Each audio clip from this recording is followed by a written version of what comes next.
Salam dostlar, sizlərlə mən Samir, mitinqi Kaliforniya səhifəsində sizləri xoş gördüm.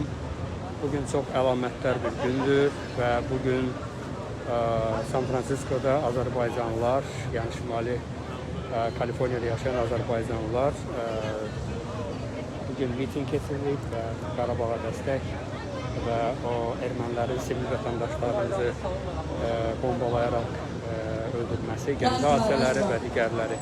Hal-hazırda indi biz başlamaq ərəfəsindəyik və sizə bir göstərim meydanı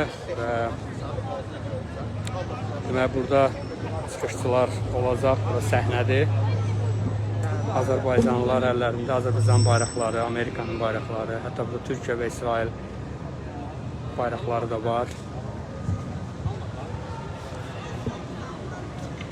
Yəni Şimali Kaliforniyada, San Fransisko və Bay Area ərazisi, Sacramento, hətta Los Angeles'dən belə uşaqları gördüm bura. Gəliblər, dostlar, sağ olsunlar dəstək üçün. İstihamlı bir mitinq keçirəcəyik inşallah. Və nəzərinizə çatdırım ki, mitinqin, yürüyüşümüzün, yəni burada yürüyüşmağımızın təhlükəsizliyi tam olaraq təmin olunub. Həm Los Angeles, San Fransisko polisi tərəfindən və burada həmçinin undercoverlar da var, yəni mülki geyimli polis işçilər də var. Ermənilər tərəfindən burada gördüyünüz kimi İsrailin bayrağı. Demək, təhlükəsizliyin qorunması üçün və bir də özəl təhlükəsizlikdən adamlar cəlb olunublar. Bizim aramızda olan o yaşıl jiletkallar bizim öz uşaqlarımızdır, təşkilatçılardır, organizer team və sizə indi bir yaxından göstərim iştirakçıları. Hələ ki sakitçilikdir, yəni gözə ermənilər dəymir, amma hər halda yenə də istəyirik ki, gözdə qulaqda olaq hamımız və görək ki, işimizi qatışdıra biləcək adamlar varmı ya yoxdur. Salam qardaş, necəsən? Bura bizim station'dır, məntəqə. Burada Azərbaycan bayraqları baylanılır, plakatlar gördüyünüz kimi. Burada əl dezinfektanları, maskalar. Maskalar da xüsusi olaraq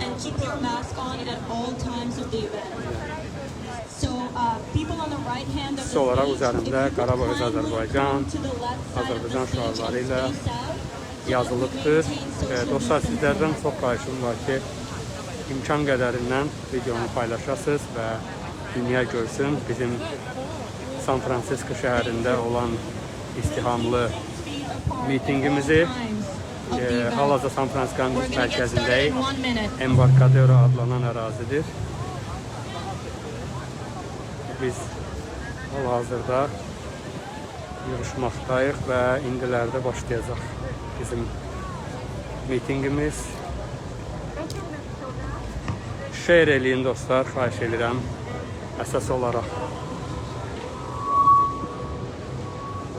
Buradan sizə yaxından göstərim, bu BMT-nin resolutionlarıdır. Resolution 822, 853, 874, 884.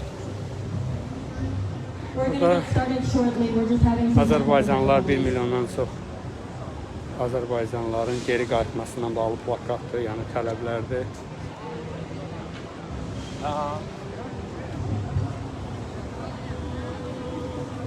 Bir dəqiqə, Həmid bəy, xahiş edirəm, bir dəqiqə canlıdayıq mitinqi Kaliforniyada. Mitinq haqqında təşkilatçılıq və qısaca olaraq xahiş edirəm deyərdiniz.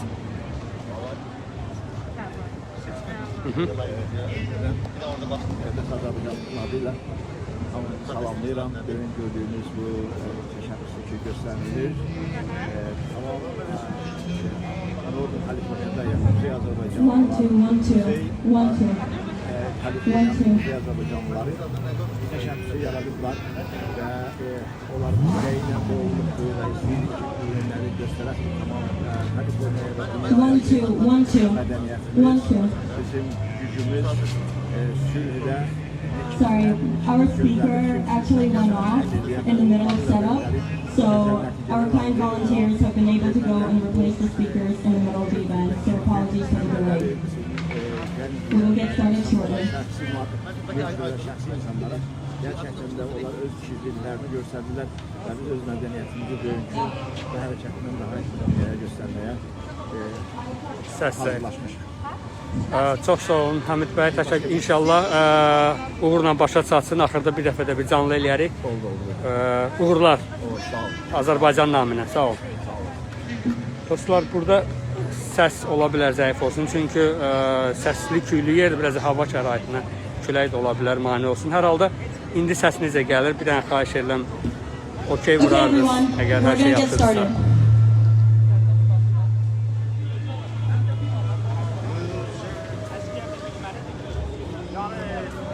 Good afternoon, everyone. We would like to thank you all for taking the time to attend our event today. The Azerbaijani community gathered here to raise awareness and recognize the refugees and victims of the Karabakh conflict. We're here to speak the truth about the human cost and the pain that this conflict inflicted on many people. We're honored to have our friends and allies from the American and international community gathered here to support us. We really hope that people can walk away having learned something new about this conflict and hear the true narrative that is often overlooked in the speeches and political agenda. I would like to thank the leadership event planning team that has worked around the clock to make today's event possible. I would also like to thank SFPD for keeping us safe and Parks and Rec for giving us the opportunity to gather. To start our event, we would like to ask you to hold a minute of silence to commemorate the victims of Nagorno-Karabakh conflict. Hal-hazırda Qarabağda həlak olmuş Azərbaycanlıların yad edilməsi üçün sükutdur.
In today's event, we will have a series of personal narratives covering various aspects of the conflict, and a keynote speech by Anar, a survivor of the Hojali massacre of 1992. We will also have music pieces from renowned artists from Karabakh, the cultural center of Azerbaijan. We would like to kick off our speaker series with Aika Agayeva presenting her narrative of the story. Thank you.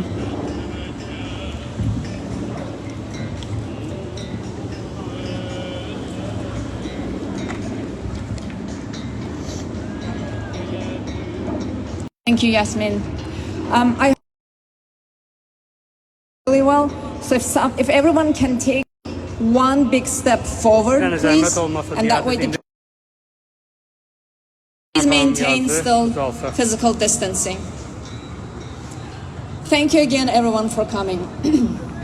My name is Aika, and I've called US my home for over 20 years, and most of those years have been in California. Today, however, I'm going to talk about my other home, Azerbaijan. And I'm going to start with a childhood memory. It was 1992, it was late at night, and we lived in a city called Ganja that you've been seeing on the posters a lot. Mother and her sister. We adored them, we adored their visits. They used to spoil us with sweets and call us zaychik, which means bunny. But this was not a happy visit. For the second time in their life, they were fleeing their home. Videonu paylaşın. They were becoming Canlı refugees. videomuzu zəhmət olmasa. First time it happened İmkanınız varsa. when they fled Russia after communist revolution. As young teenagers, they fled to Azerbaijan, just like many Russian, Ukrainian, Jewish, Turkmen, and other nationalities. They came to Azerbaijan because it was a haven, a safe haven for many nationalities and religions. Today, however, on that night, they were fleeing from a small town called Beylagan on the outskirts of Karabakh. Armenian forces have been shelling their town, killing civilians. Yeni qoşulan dostlarımız üçün bildirmək istəyirəm ki, bugün San Francisco şəhərində, mərkəzdə, embarkador ərazisində Azərbaycan, Şimali Kaliforniya Azərbaycan Cəmiyyətinin təşkilatçılığı ilə və ümumiyyətlə Şimali Kaliforniya yaşayan Azərbaycanlılar öz haqq səsimizi Amerikalılara eşitdirmək üçün, onlara çatdırmaq üçün, ermənilərin vəhşiliyini göstərmək üçün, sivil vətəndaşlarımızı öldürdüklərini göstərmək üçün biz bugün burada icazəli aksiya, mitinq keçiririk. Mitinq San Francisco Polis Departamenti tərəfindən tam olaraq təhlükəsi təmin olunub. From 1988 through 1993, Armenian forces systematically killed and purged Azerbaijanis from Karabakh and the neighboring regions. All the while Soviet leadership and the world stood by on the sidelines. Granted, UN did pass several resolutions condemning Armenian actions and calling for unconditional and complete withdrawal of the occupying forces from the territory of Azerbaijan. But it was not enforced. For too many powers of the world, it seemed like this conflict was a convenient one. And it was a tragic fate for the Azerbaijanis on the ground. During these years, Armenian forces occupied 20% of Azerbaijan's territory, forcing almost 700,000 Azerbaijanis from their home and native lands. All of this being still within the territory of Azerbaijan. Since then, one of the arguments Armenian government and their very powerful diaspora that they use in support of separating Karabakh from Azerbaijan is that these territories are populated by ethnic Armenians.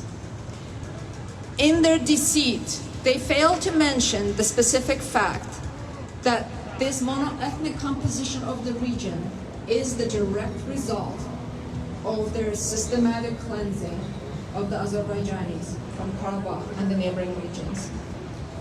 Over 300,000 more Azerbaijanis were forced out of their homes in Armenia, and they fled as refugees to Azerbaijan, bringing the total to 1 million civilians without home.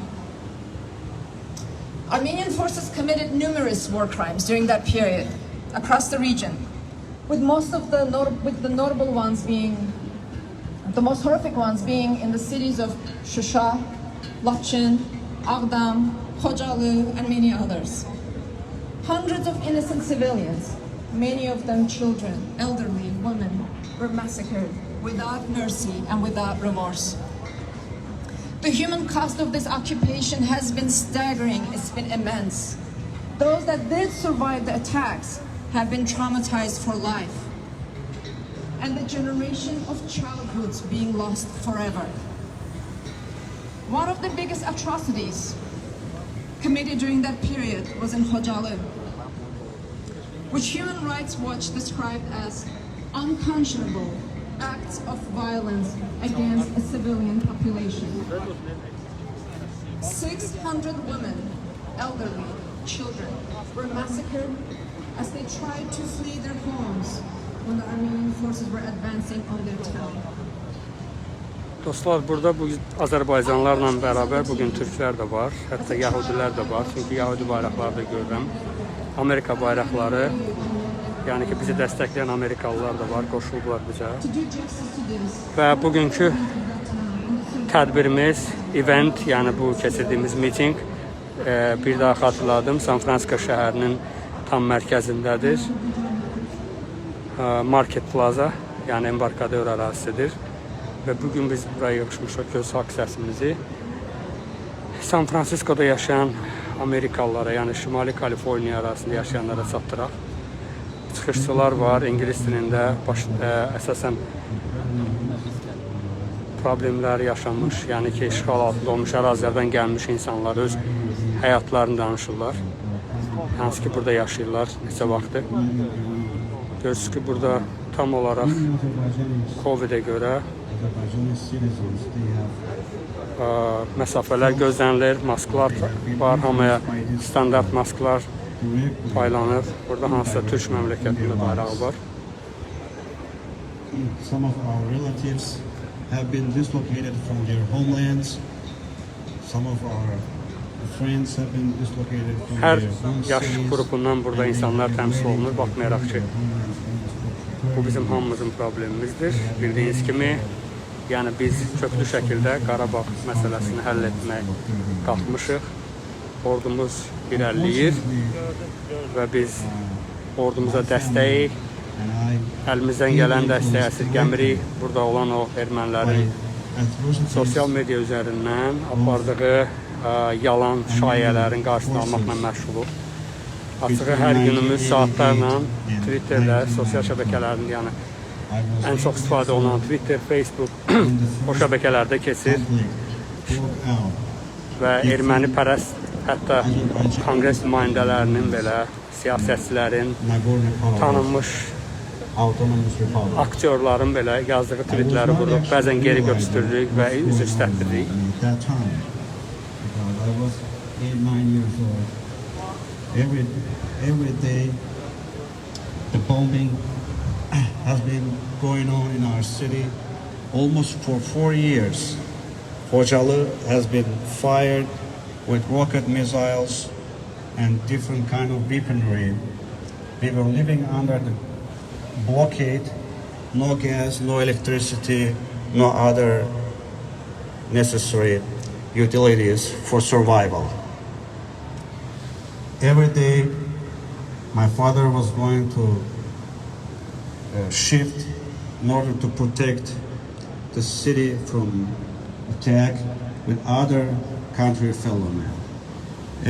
Every night before he goes on duty, he Salamlar was Fidan calling me xanım, and biz də telling me hamını that salamlayırıq. in case if I don't Hal-hazırda return, Xocalıdan olan you are the Xocalı eldest son who is Asələn supposed to şahidi protect the family. anardı, danışır. And he was giving me instructions every night that in case if I don't return, you are in charge of your 2 little brothers and your mother.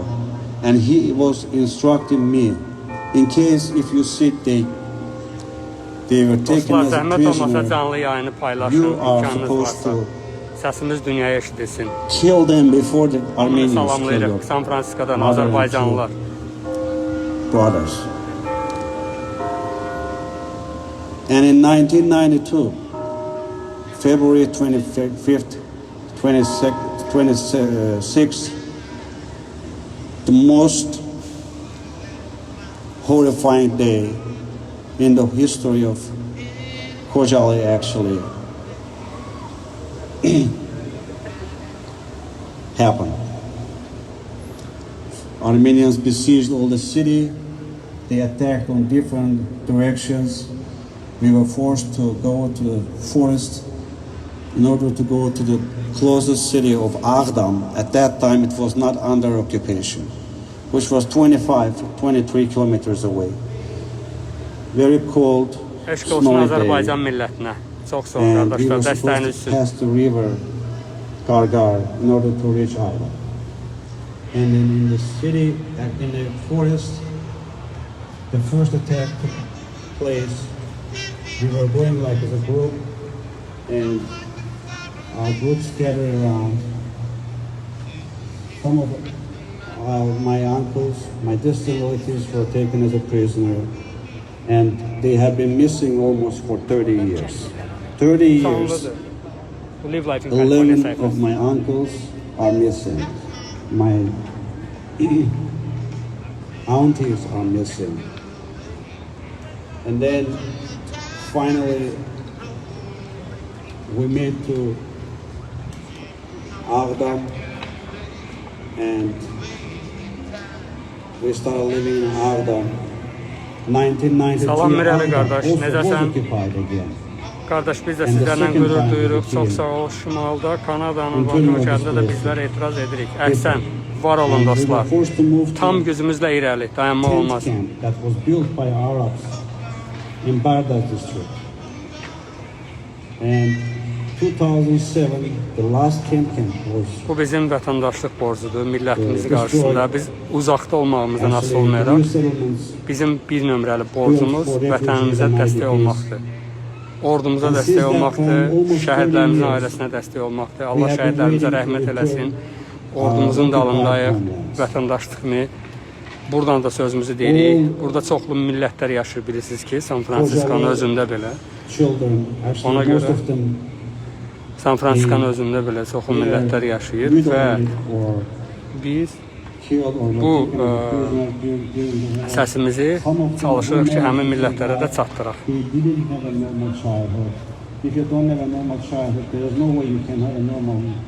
Çox sağ ol Cəsur, çox sağ ol qardaş, təsdiq elədiyin üçün. Təşəkkür edirəm sənə, minnətdaram. Most of them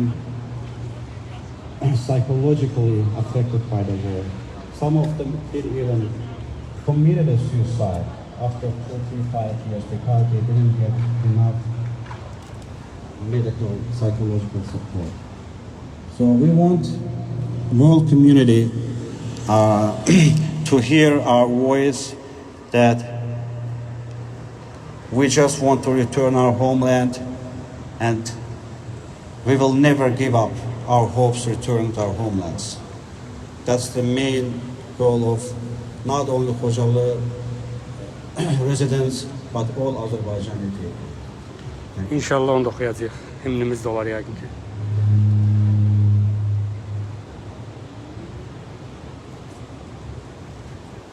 Thank you, Anar. However painful these stories might be, we must tell them.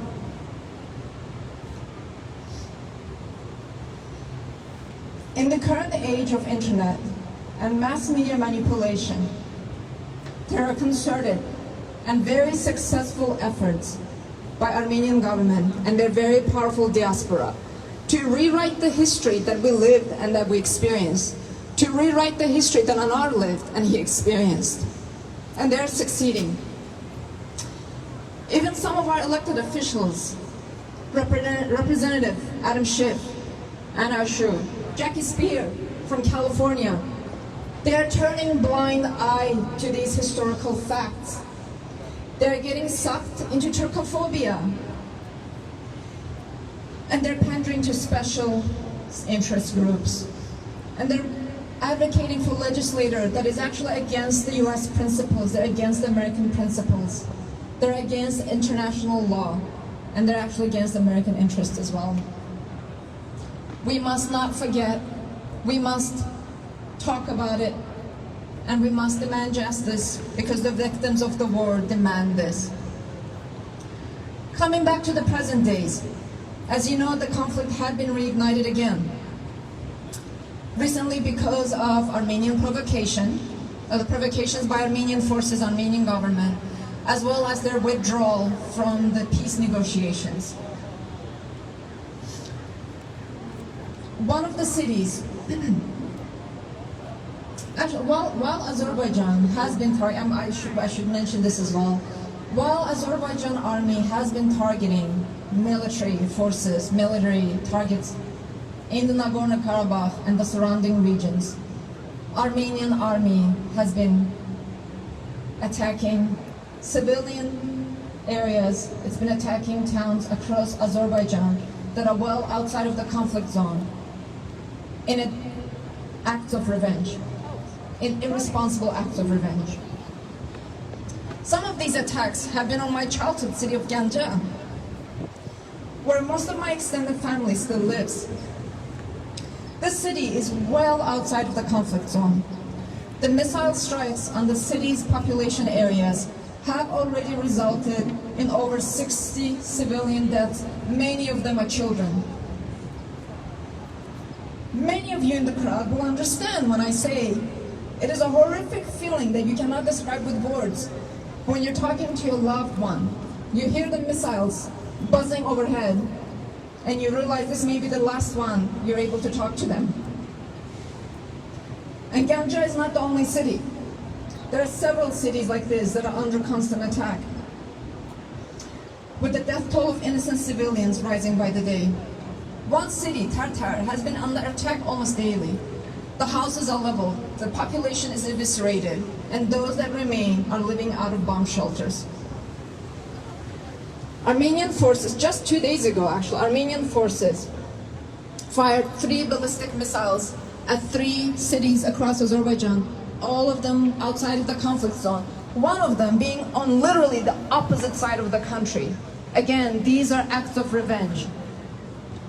This sustained and indiscriminate shelling of population centers, use of cluster munition that increases likelihood of civilian deaths. These are war crimes and they violate human rights. Our team has set up a small memorial by the fountain that we encourage you to visit during and after the event to pay respect to the victims of the war. As a result of this decades-long occupation, Azerbaijan has had one of the largest refugee and internally displaced people population in the world. 1 million, or almost 10% of its total population. 1 million people without their homes, waiting desperately to return to their homes and start the healing process. Many years ago, I visited one of these 10 cities that are Never don't believe Armenia. There were rows and rows and rows of tents, scorching hot in the summer, freezing cold in the winter, with makeshift floors, common area bathrooms and cooking areas. People and children living in horrific conditions.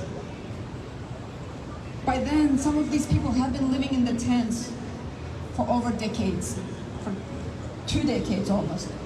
A generation of children was being raised in these conditions. Yet, hate did not define them. They did not speak of revenge. They spoke of peace, and they spoke of their desire to return to their homes. Their biggest desire was to see their homeland once more and continue living in peace. Tamam. And that is the hope with which we must live today. Next, Bahtiyar will be sharing his perspectives on the development. Biz əlimizdə nə qədər sübut var, nə qədər material var, hamısını mass media, kütləvi informasiya, sosial medialar, hər yerə ötürürük bacardığımız qədər. Sizlər də aktiv ola bilərsiniz və sizlər də bizə də göndərə bilərsiniz. Özünüz də sosial medialarda yayın, amma buradakı yerli medialara ötürmək üçün bəli, bizə evidenslər lazımdır.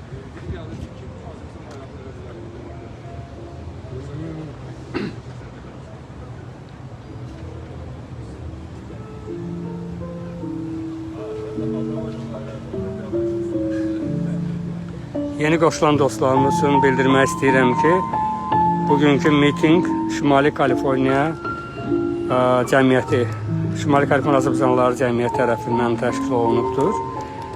Və Şimali Kaliforniya yaşayan azərbaycanlılar bugün San Francisco mərkəzinə toplaşmışıq və ordumuza dəstək, erməni vəhşiliyinə son, erməni aqressiyasına son şüarları ilə, görürsünüz ki, nə qədər şüarlar var, onları səsləndirib mesajımızı Şimali Kaliforniyada yaşayan icmalara çatdırmaqdır, rəhbərlərinə çatdırmaqdır. Hansı ki, onlar ermənilərin, kör kimi ermənilərin, kar kimi ermənilərin tərəfini saxlayırlar. Biz də onlara o fikirlərini dağıtmaq üçün, o yalan eyfariyalarını puç eləmək üçün əlimizdən gələn edirik. Bu da bizim bir aksiya, etiraz aksiya növümüzdür və buna da əl atırıq ki, mərkəzdə toplaşaq. Gələn gedən çoxlu sayda burada yerli Amerikalılar var, hamısı maraqlanır, görürlər. Üç rəngli bayrağımız da dalğalanır.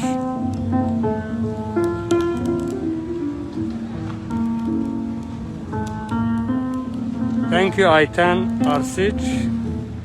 Thank you. Greetings from San Francisco too. We are strong. You stay strong too.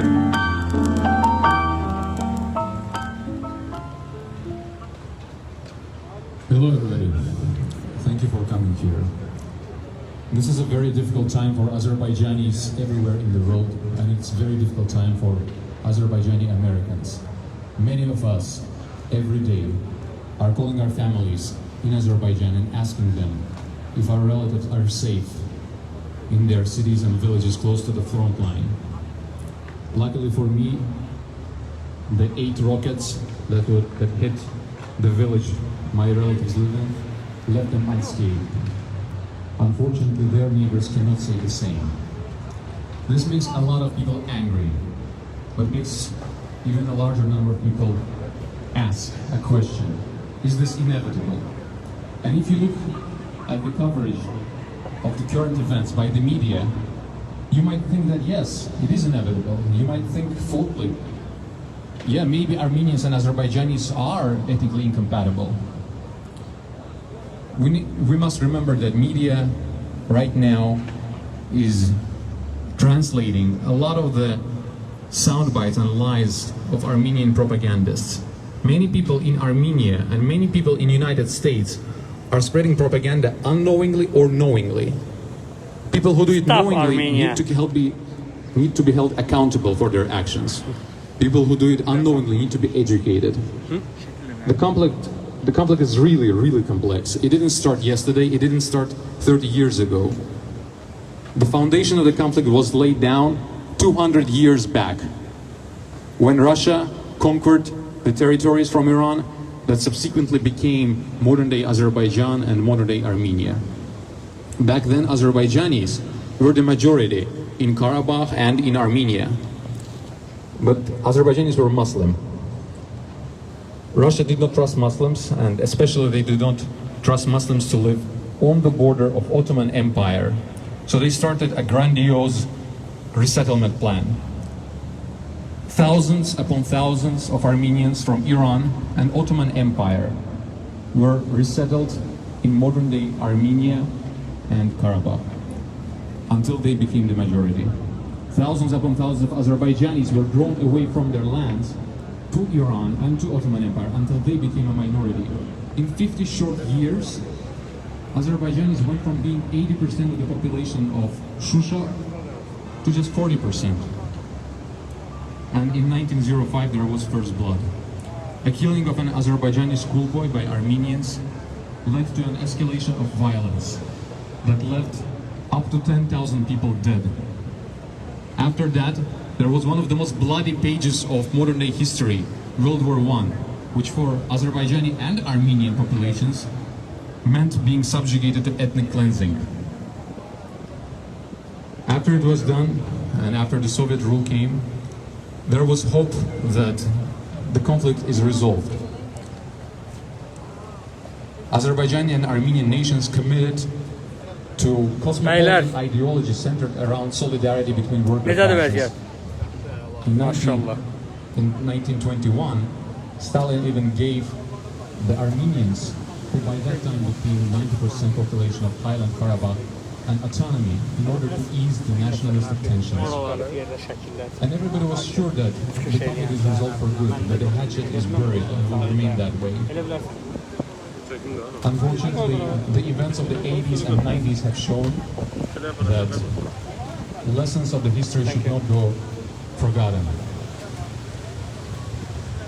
When the Soviet rule was crumbling, the ideological vacuum that was created by defunct communist ideology was filled by nationalists, first in Armenia. Dostlar, dəstəyiniz üçün təşəkkür edirik. Hamınız bilirik ki, sizlər Starting 1987, hamınız narahatsınız. Bizlər kimi, yəni vətənimizin doğma torpaqları işğal altından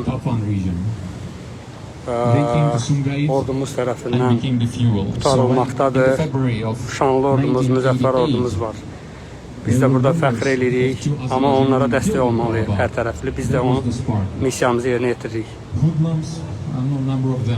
Have engaged in pogroms that left 26 Armenians and 6 Azerbaijanis dead.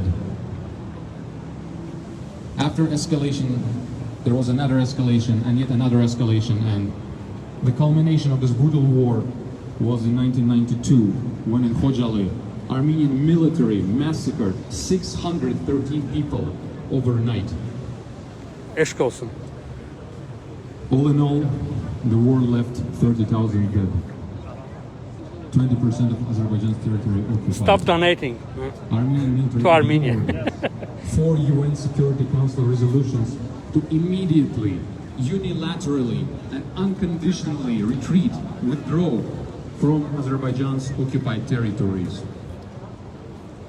The ceasefire that was signed in '94 was not the end of the war. There were many things that happened after that. Azerbaijan became more independent because it was richer. Armenia became more dependent on Russia. And let's speak about the role of Russia. First of all, let's ask ourselves, why did this happen? Why the conflict between Azerbaijanis and Armenians happened? But we didn't have a conflict between Azerbaijanis and Lezgis, Azerbaijanis and Talish, Azerbaijanis and Mountain Jews, Azerbaijanis and Russians, Azerbaijanis and any other ethnic minority living in Karabakh. Even now, 30,000 Armenians live in Azerbaijan. The answer to this question is that it lies outside of Armenia and outside of Azerbaijan. You see, Karabakh, even though it was the biggest catastrophe of its sort, it wasn't a unique one. In the 90s, in the post-Soviet republics, we also had conflicts in Abkhazia, Ossetia, Transnistria. And the unifying factor behind all of them was KGB presence. KGB in the 80s and in the 90s did not want to give up leverage over post-Soviet countries. Especially they didn't want self-sufficient, oil-rich Azerbaijan, which had pro-Western leanings, to drift away from Russia. That's why KGB did nothing to suppress the nationalistic frenzy in Armenia and in Azerbaijan. Contrary to that, they fueled it, they incited the violence, they provoked the violence. Throughout the war, Russia supported Armenia, which was the reason Armenia, which is 3 times smaller than Azerbaijan, was able to occupy 20% of Azerbaijan's land and forcefully displace 1 million people. And every time Azerbaijani and Armenian leaders were close to settling this conflict with peace, something or somebody will come and sabotage the effort. The culmination of this was in 1999, when gunmen in Armenian parliament have shot parliamentarians right when the leaders of Azerbaijan and Armenia were really close to a breakthrough. So, coming back to today, in the last 26 years of the peace process, Azerbaijan is more strong, is more independent. Russia has lost its independence. It is completely dependent. Armenia lost its independence. Armenia is completely dependent on Russia now in military sense. Armenian border guard is under command of Russian military. Armenian airspace is integrated into Russian airspace. Armenian energy sector companies are owned by Russian state companies. But there's one thing that didn't change, and that thing is that nationalistic frenzy is as active as it was in Armenia as it is today. Last year, the Prime Minister of Pashinyan, people who many Azerbaijanis were hoping would be the fresh blood who would move the stone, move the needle, he went to Karabakh and loudly proclaimed that Karabakh is Armenia. This was a slap in the face of 1 million refugees and internally displaced people who have been waiting for 26 years to go back home. This was a clear betrayal of the peace process. Did he score points with the support base he had? Yes, he did. Did he help them in any way? No, he did not. He made the actual resolution of the problem, the true resolution, the lasting peace, farther than it was before. Why is it important to know all of this? We need a solution to this conflict. We need a solution to it today. And how can we have a solution to the conflict if we cannot agree on very basic facts? Common understanding is a prerequisite for common action plan. And the role here, primary role, is in the hands of media. These days, media companies are getting a lot of criticism because of growing mistrust of general public. And we see that the biased reporting of Karabakh is not helping. Biased reporting of Karabakh is very problematic.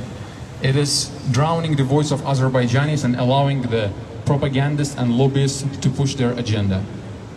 I understand this is difficult, and I sympathize with the journalists, because as you see, it has been a 200-year-old conflict with a lot of complexities. And to know when you are being lied to by a propagandist, you need to educate yourself by reading actual books. Can we expect underpaid and overworked journalists to do that? Probably not. But there are a couple of things that we can expect and we demand that media does today. One, media must commit to fact-checking the information surrounding Karabakh. Two, media must give equal coverage to Azerbaijani and Armenian experts alike. Justice for Khojaly through fair coverage. Justice for Khojaly through fair coverage. Justice for Khojaly through fair coverage. Fact check Armenia. Fact check Armenia. Fact check Armenia. Fact check Armenia. Fact check Armenia. Fact check Armenia. Fact check Armenia. Fact check Armenia. Fact check Armenia. Fact check Armenia. Fact check Armenia. Fact check Armenia. Equal airtime for Azerbaijani experts. Equal airtime for Azerbaijani experts. Equal airtime for Azerbaijani experts. Equal airtime for Azerbaijani experts. Equal airtime for Azerbaijani experts. Justice for Karabakh through fair coverage. Justice for Karabakh through fair coverage. Justice for Karabakh through fair coverage. There are representatives of the media with us today and they're listening to us. I really hope they do. It's not every day that you're given an opportunity to meaningfully contribute to a resolution of a problem 200 years old. You might not consider this your moral duty to do so, but there are 10 million people who do. Please, do not let us down. To end this, I want you guys to listen to Bulbul. Bulbul is an Azerbaijani opera tenor who was born in Karabakh in Shusha in 1897. The legacy of people like Bulbul, of talents like Bulbul, is a constant reminder that Karabakh is inalienable. It is the cultural heart of Azerbaijan. This is the voice of Karabakh. This is the voice that is getting drowned today.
Thank you, Bakhtiar. Thank you.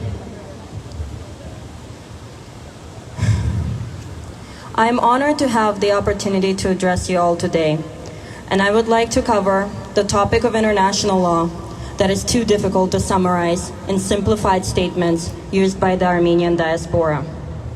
Like many of Azerbaijanis, I come from a diverse background of Talish minority, Azerbaijani, and Russian family members. I was too young to witness the war, as I was born after the Nagorno-Karabakh conflict, but I got to experience it through the lens of my mother. When my mother was a young teenage girl in high school, she had more Armenian students in her class than she had Azerbaijanis, and we lived peacefully side by side. For my mother and myself, it is heartbreaking to see Armenian government propaganda vilifying Azerbaijanis, comparing us to Nazis and genocide perpetrators. We were your neighbors, friends, partners, and our stories deserve to be heard just as much as yours. We live in truly phenomenal times. On one hand, you have an ocean of information available at your fingertips. But in the era of influencers like Kim Kardashian, it's much easier to watch an Insta story or read a 200-character tweet than to pick up a 200-page book. While I'm not here to bore anyone with a history or international law lesson, there are few historic facts and mechanisms of international law just need to be known for anyone, because this conflict is setting a terrible precedent for international peace. And it is not a conflict that is just relevant for Azerbaijan or Armenia. It is a conflict that is relevant to all of us, despite of our nationality. Many of you heard the concept of indigenous Armenians, Armenian kingdom, Armenian self-determination, but I am yet to see a fair, objective public perception of the story from the perspective of international law, national security, and territorial integrity, and the loss of our territories that were brutally taken away from our people to create what Armenians call a security belt. Due to the intertwined nature of the Caucasus region, Armenians and Azerbaijanis share common heritage. The combined territories of our countries are 1/4 the size of California, and the conflict that is taking place right now is in the region that is only equivalent to 1/3 of the Bay Area. The Armenian lobby is discounting their history by forgetting our stories. During the 1919 peace conference in Paris, Armenians, Azerbaijanis, and Georgians were able to sit down at one table and figure out their territories. If people were able to do it back then, what is stopping them now? So how did we get here? How did we arrive at such a terrible state? We can talk about who lived where for thousands of years, centuries ago, but the only way to move forward is to reflect on the milestone events that took place in the past 30 years. How did ethnic groups that were so friendly to each other suddenly defied cooperation that existed between us? Why did Armenians in Karabakh choose to revolt in 1988 and leave Azerbaijanis, their long-term neighbors with whom they've coexisted peacefully? According to a member of Carnegie Endowment for International Peace, Thomas Duvall, the author of a famous book, Black Garden, the uprising was largely to many separatist charismatic leaders, one of whom which was Igor Moradian. He had hardline nationalistic views and did not want to see anyone else but Armenians with views like his own. And as we have seen frequently in other cases of history, when there's a charismatic leader that during hard times who's being able to take advantage of people's frustrations, this can blur people's vision and result in very irreversible, irreparable, terrible events. The slogan of unity that is used between Armenians against anyone but their own group left the Azerbaijani population largely marginalized. As many speakers mentioned, Yes, we invited the media in order to unify to cover. 140,000 Armenians. The separatist Yeah, forces we did left definitely. over a We have million some media Azerbaijanis representatives here. from their own homes. Despite technological obstacles, the international community at the time had a more objective view of this nationalistic uprising. Fast forward to 1993, the UN Security Council passed 4 resolutions demanding immediate, unconditional withdrawal of Armenian forces from Azerbaijani territories.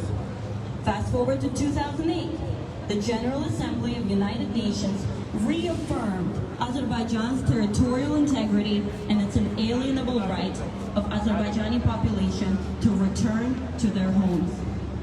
Let's pause for a second and try to recall if there was any point in which biased Armenian diaspora supporters mentioned any legal mechanisms justifying Armenian control of the Karabakh region that has been stripped of its historic name and is now... Dostlar, zəhmət olmasa videomuzu paylaşın, like eləyin ki, bütün dünyaya çatsın, Amerikalılara çatsın.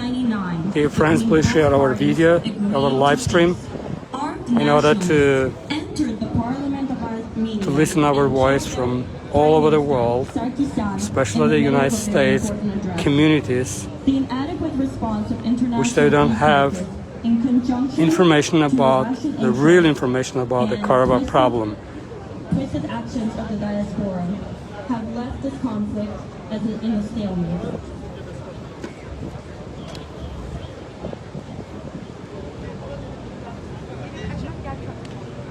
So, what about self-determination? It is truly unfortunate that I have to use my high school model UN knowledge to emphasize the misuse of the concept of self-determination that the Armenian government and the diaspora are using right now. While the right to self-determination is a valid principle that lies at the core of UN Charter and other international instruments, its use does not apply to justify the actions of Armenian Thank you, our separatists in Jewish 1980. friends, to supporting our war against the terrorism in Karabakh. Who were going towards their independence, and not to let one ethnic group deprive the other of their human rights with the interference of another state such as Armenia. To this date, Nagorno-Karabakh is not recognized by any country, including Armenia itself, which is conducting military forces on its territories. This propagation of unfair, baseless narrative to influence American legislature and international political agenda in defiance of international law and national security can no longer go unnoticed. My fellow Azerbaijanis are terrified to go to sleep every day with fear of waking up to another bombing of Ganja, Terter, and many other civilian populated territories. Our friends and relatives are sacrificing their lives. I am texting the cousin of my high school friend every single day to make sure that my childhood friend is still alive. We pray every day for both our people, and I hope that one day I can live in the same camaraderie and friendship with Armenians as my mom when she grew up in her childhood. I would like to plead peace by presenting the father of Azerbaijani classical music and opera, who was born in the occupied region of Karabakh. He was the first opera composer among Islamic countries. Thank you.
everyone, fellow Azerbaijanis and friends. I guess I will conclude the 4 larger speeches. My name is Aygün, and I have been in the United States for 12 years. And for these 12 years, there hasn't been a day when I didn't think about the loss, pain, and agony that my family went through back in Azerbaijan. See, I grew up with my grandparents. My grandma was from Shusha, Karabakh, and my grandpa was from Agdam, Karabakh. And I remember this sad day, one day, when the news of Shusha's occupation arrived. And I remember my grandma, soft-spoken, gentle woman, dropped to her knees and cried from the top of her lungs. And that was the cry of despair, because she realized that she lost her home forever. The streets she grew up in, the schools she went to, her friends, her legacy, everything was gone, tarnished, destroyed by the Armenian army. And then there was this other day, in 1993, when my grandpa was in despair, because this time we got the news of his hometown, Agdam, being occupied by the Armenian army. My grandpa was a historian, and he saw the history of his own hometown being rewritten with red ink in front of his eyes. So my grandpa died a few years later. He was in deep depression, and he died with a huge longing for his hometown, never seeing it again. But it didn't have to be this way. My grandparents didn't expect this unexpected Armenian aggression coming. Because for years, Armenians and Azerbaijanis lived alongside each other peacefully. I actually called my mom before the speech to ask her count of how she remembers how they lived together. And the only thing I heard were the stories of camaraderie and friendship. How they lived together, played together, ate together, shared bread, supported each other, went to each other's funerals and weddings. So what happened? Why did Armenia decide to occupy the land they shared, their hosts, their friends? Maybe we can look at the numbers. Hundreds of thousands of Azerbaijanis lived in Armenia, and hundreds of thousands of Armenians lived in Azerbaijan. After the war, a lot of Armenians moved back to Armenia, but not all of them. There are still 30,000 Armenians living in Azerbaijan, peacefully, safely. How many Azerbaijanis are in Armenia? 0. 0. So, who is the aggressor here? When Armenia was taking Karabakh, they decided not to just take the Karabakh region with 140,000 Armenians living there. They decided to take all the 7 surrounding regions where Azerbaijanis were, and hundreds of thousands of Azerbaijanis became refugees, a total of 1 million. So who is the aggressor? And why does the world community accept this? Well, wait, they don't accept this. Not a single country recognized the illegal settlement of Karabakh. Not a single country. But it's not as simple as that. You know what the world community does? They retweet. They retweet the Armenian propaganda, the manipulative, false claims where they paint themselves as victims and paint us as the aggressors, erasing all the crimes, war crimes they did, humanitarian crimes they did. They depict themselves so in such color as victims. The only comparison I have is this is a wolf in sheep's clothes. A wolf in sheep's clothes. So, as I said, it's not as simple as that, because they are also signing up politicians. The politicians like Mr. Adam Schiff of California. I understand, yes, there are a lot of Armenians living in your district. I totally understand that, but where's your integrity, right? You are going to get some votes, of course, You are being supported by the Armenian lobby, but I dare you to come and talk in front of the Azerbaijani community and acknowledge that you know about the 1 million refugees, that you know about the 20% land illegally occupied, that you know that this act is breaking the international law. Please, and then propose your resolution to recognize the illegal attack based on war crimes and humanitarian crimes. Please come. We call you. Come speak in front of the Azerbaijani community. So I would just say I would like to just, in a very simple way, educate you about the three main categories of lies that Armenian diaspora and government propagates. First is that this is a religious conflict. For God's sake, have you ever been to Azerbaijan? Like, do you know how secular, tolerant, and diverse a country it is? There are tons of churches and synagogues standing alongside mosques in Azerbaijan. The rabbis and pastors in Azerbaijan got so aggravated by this claim that they got together to write an open letter to the world community about the truth of this being having nothing to do with religion. The second is that Azerbaijan is the aggressor and that we did an ethnic cleansing. Well, let's just look at the numbers here. There are more than 15 minorities living in Azerbaijan.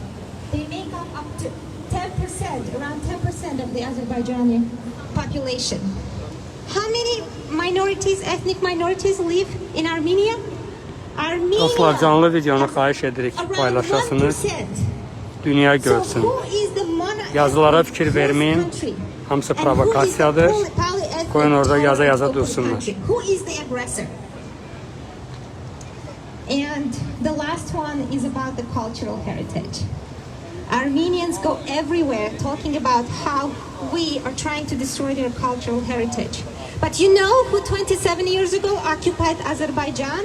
You know what happened to Azerbaijani cultural sites, monuments, mosques?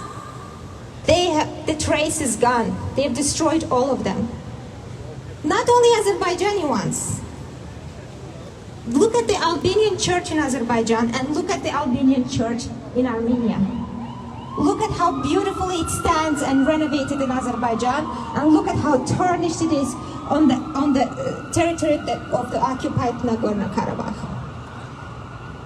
But I want to say this. These messages are mostly for the Armenian government and diaspora. As I said, with Armenian people who lived in Armenia and fled, we had years of peaceful coexistence. So to those Armenians, I just wish we can someday co-live together again peacefully. But to Armenian government and diaspora that are lobbying, trying to create separatist and divisive nation of Armenia, I just say, please think about the people, think about the past, and stop your lies and stop your propaganda. So to end my speech, I would like to have a last song of the day that is going to be played. There will be another concert, but this song is called Sarıgelin. And why I chose this song is because it speaks of the complexities of our history. Sarıgelin is a folk song in Azerbaijan. Azerbaijani Sarıgelin means a blonde lady. Armenians use the same two words to claim Azerbaijani words to claim the song. But you know what? Let's share, like we used to. Let's share this song openly, together, and not by stabbing the knife in the back of your friend. Thank you.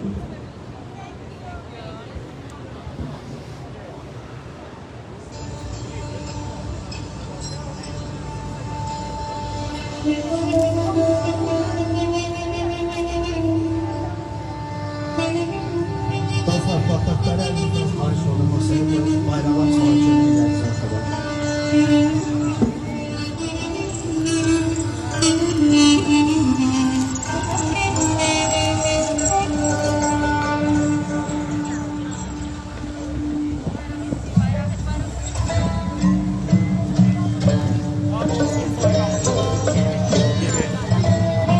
Dostlar, indi 23 metrlik Azərbaycan bayrağı dalğalanacaq.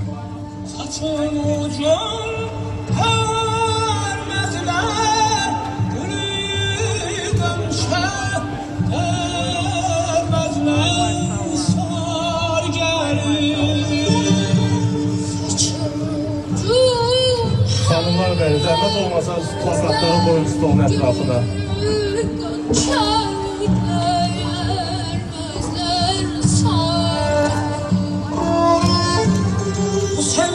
Bu böyük fəxrdir. Bizim şanlı bayrağımız həm də bu ölkələrdə 23 metrlik Azərbaycanın şanlı bayrağı San Francisco'nun mərkəzindədir.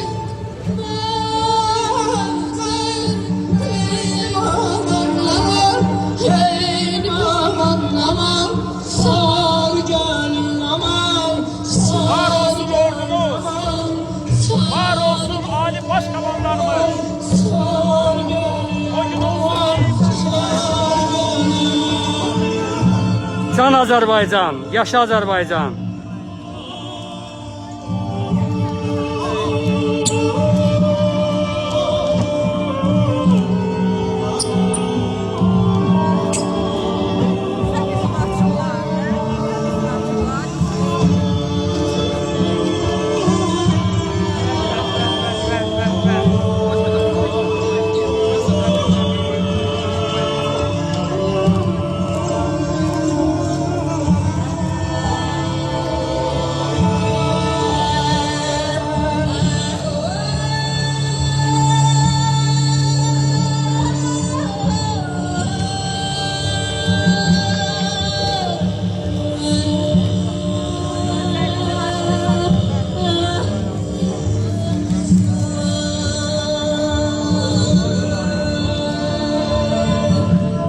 Azərbaycan var olsun. 23 metrlik 3 rəngli bayrağımız San Francisco mərkəzində gördüyünüz kimi soydaşlarımız tərəfindən dalğalandırılır.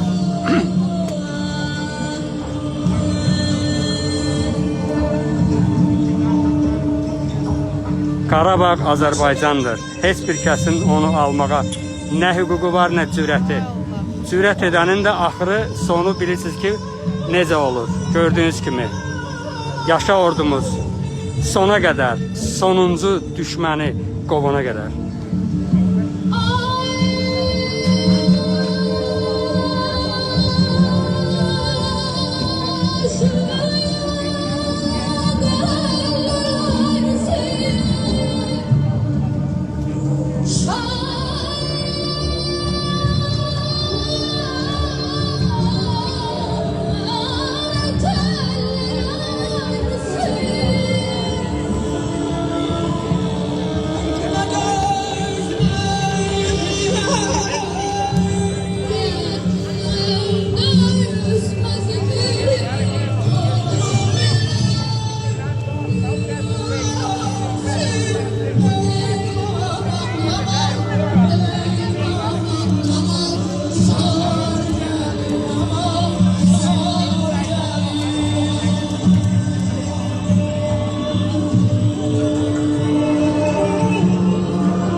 Karabağ is Azerbaijan. Azerbaijan. Azerbaycan, Azerbaycan.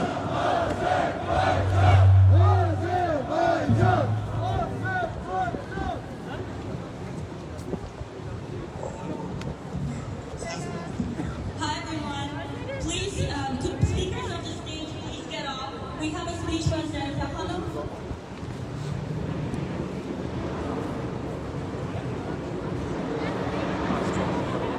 There are going to be a few people who will be sharing their stories. Türk millətinə eşq olsun.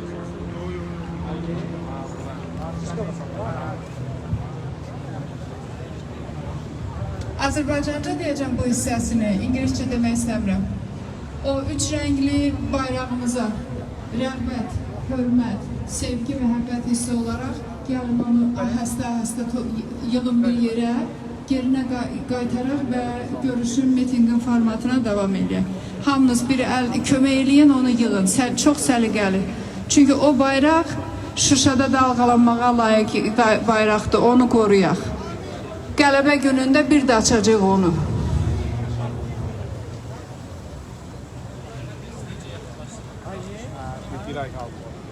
Və yenə də ana dilində deyirəm bu hissəsini.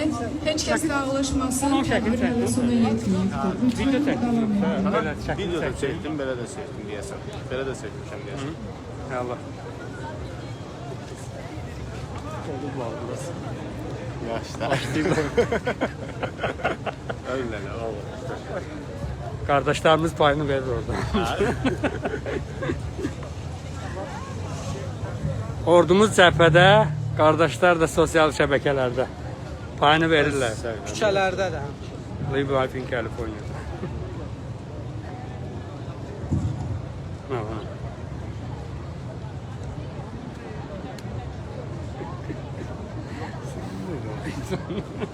Hi everyone.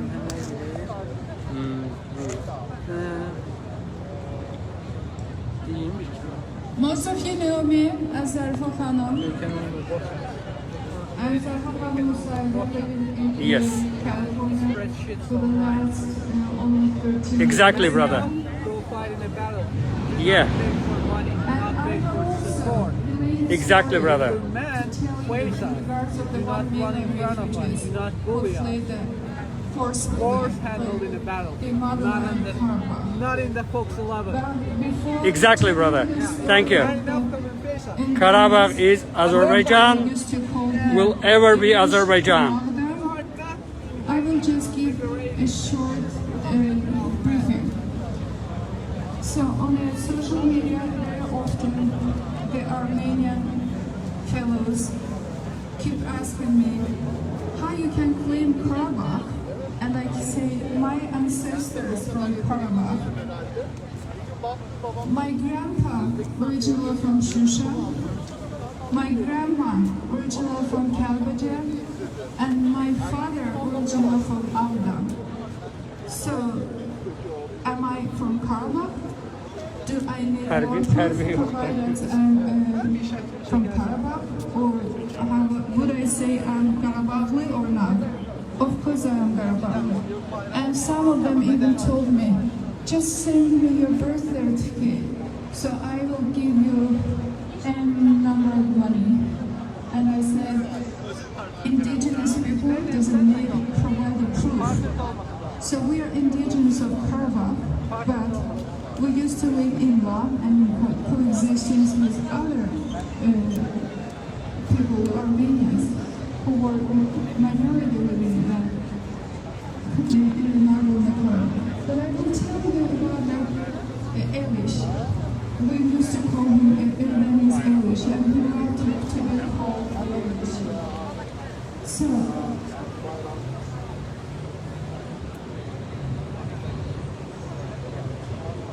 he was a friend of our family, a refugee from Afghan Nagorno-Karabakh.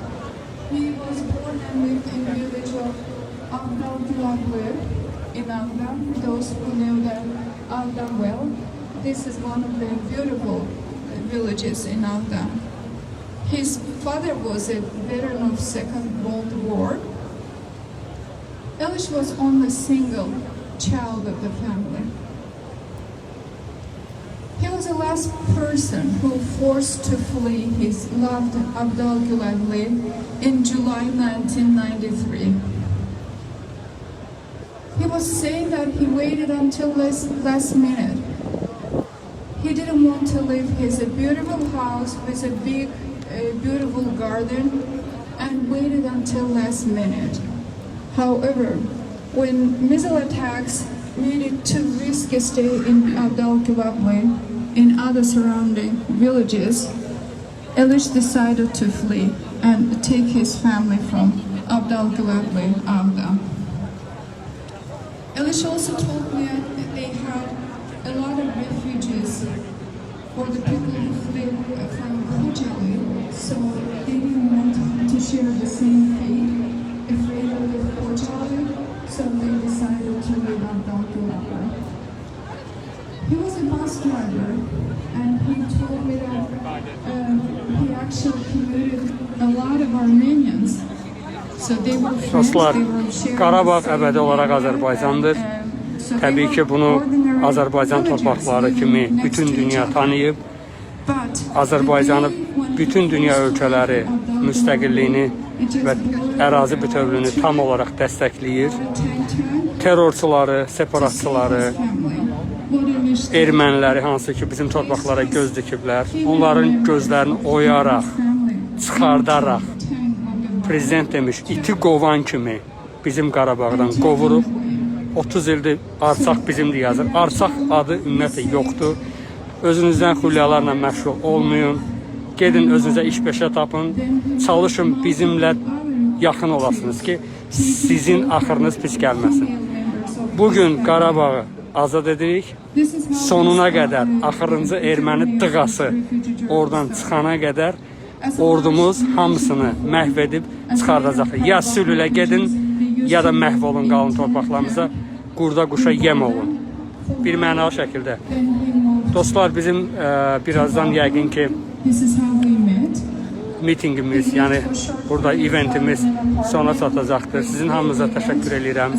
Sonuna qədər dəstəklədiklərinizə görə və inanıram ki Those are from Azerbaijan. hamımız bir nəfər kimi olub dövlətimizi, vətənimizi bu murdar məxluqlardan təmizləyib bitirəcəyik. Başda cənab prezident olmaqla, ali baş komandan olmaqla ta sonuncu vətəndaşımıza qədər vuruşub torpaqları təmizləyəcəyik. Buna heç kəsin şübhəsi olmasın.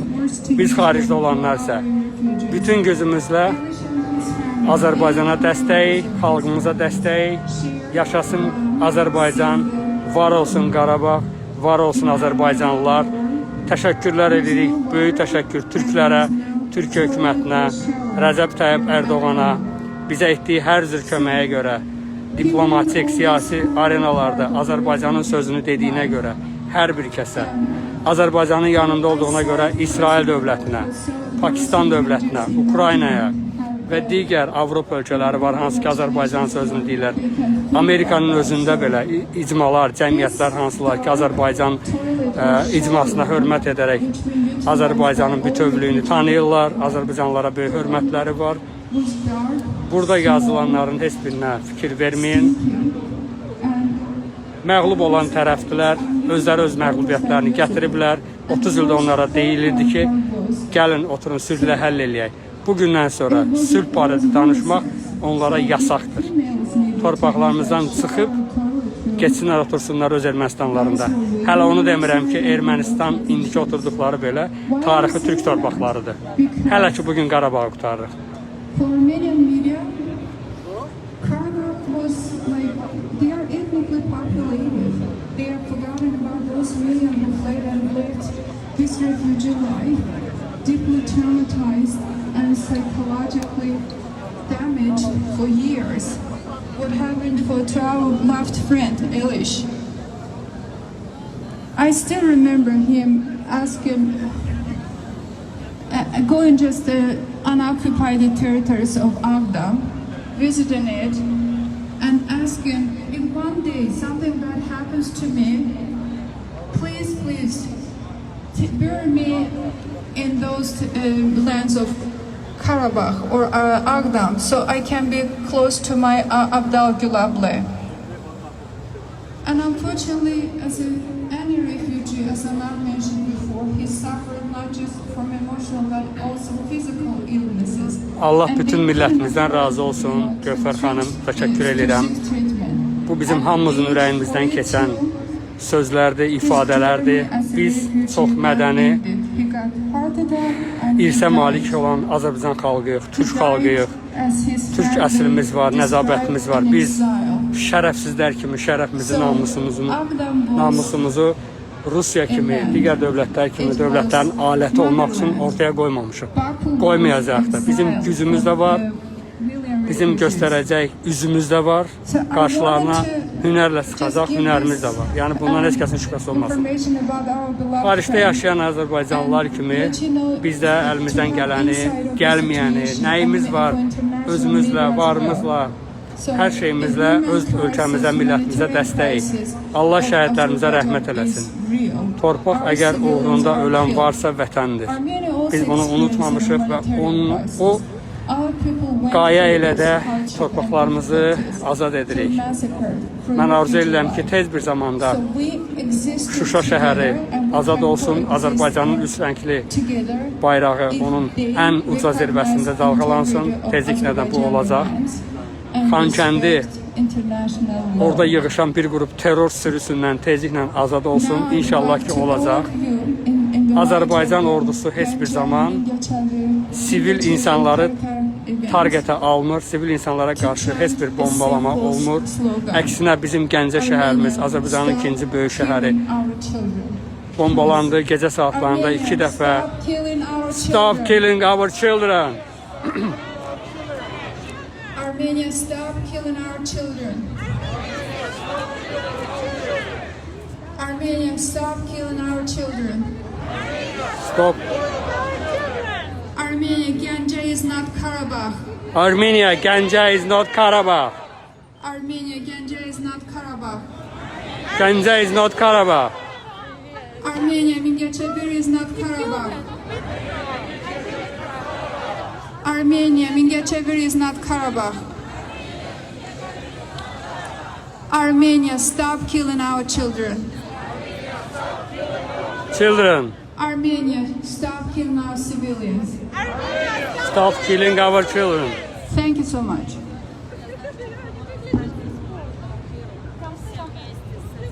Thank you very much, Hanım. And as our next speaker, we will have Ilham, who will share his personal story. Please welcome Ilham to the stage.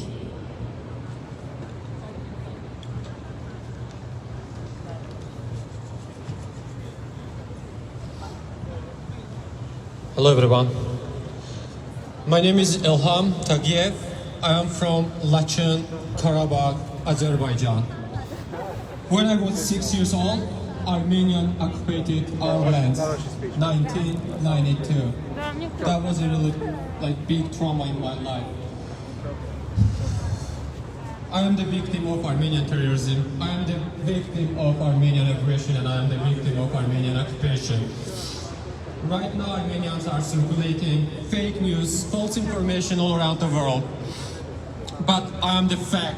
I am the fact. I am from Karabakh. I was born in Karabakh. I was born in Laçın. My dad is from Karabakh. My granddads are from Karabakh. We are from Karabakh. How can Armenians dare to say still Karabakh belong to them? How? I was 6 years old kid, but I still remember everything like today. How Armenian military attacked our lands with the heavy troops. That was a big trauma in my childhood. We didn't even have time to wear our shoes. We just ran away and escaped our lives from vandals. I can say a lot of things about Karabakh, which never erased from my memory. But today we are here protest against Armenian ongoing vandalism. They still attacking our civilians. We are here for Ganja City. Ganja City is the second largest city of Azerbaijan, 100 miles away from Karabakh, which is currently war zone. But Armenian attacked in a week 2 times with the rockets our civilians. We have more than 60 civilians died. We are here to protest Armenian aggression, protest Armenian terrorism. And I would like everyone together. Karabakh is Azerbaijan. Karabakh is Azerbaijan. Karabakh is Azerbaijan. Karabakh is Azerbaijan. Thank you, everyone.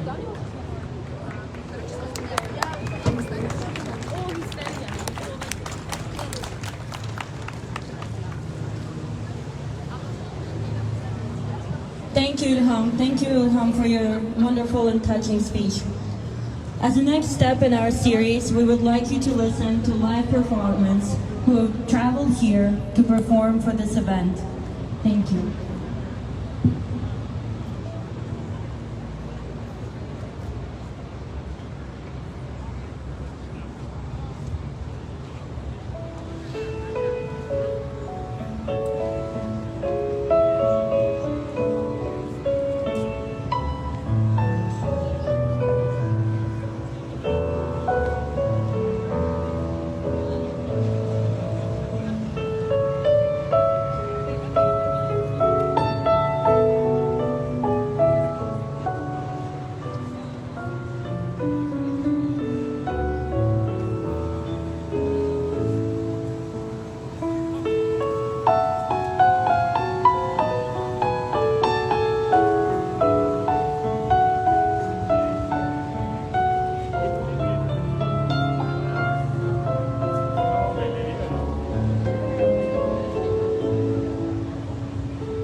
Dostlar, hər birinizə təşəkkür edirik və tədbirimiz yekunlaşmaq üzrədir artıq.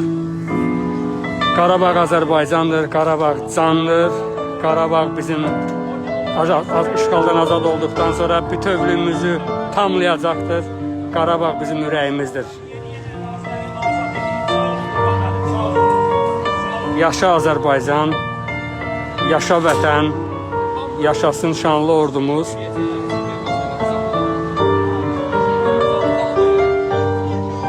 Dostlar, biz onların səviyyəsinə düşməyək. Onlar onsuz da səviyyəsizdirlər. Nə istəyirlər yaza bilərlər. Bütün dünya onların alçaqlığını, şərəfliyini görür. Amerikalılar belə görürlər. Artıq hamı görür. İllərlə biz olmayanda burada yalanlarını püskürüblər.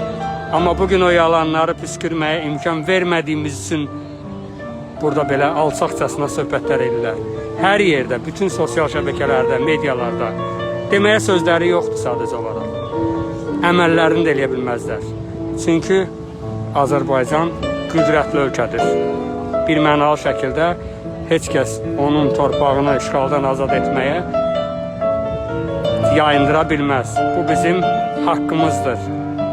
Sağ olun dostlar, özünüzə yaxşı baxın. Qarabağı azad edək. Sağ olun.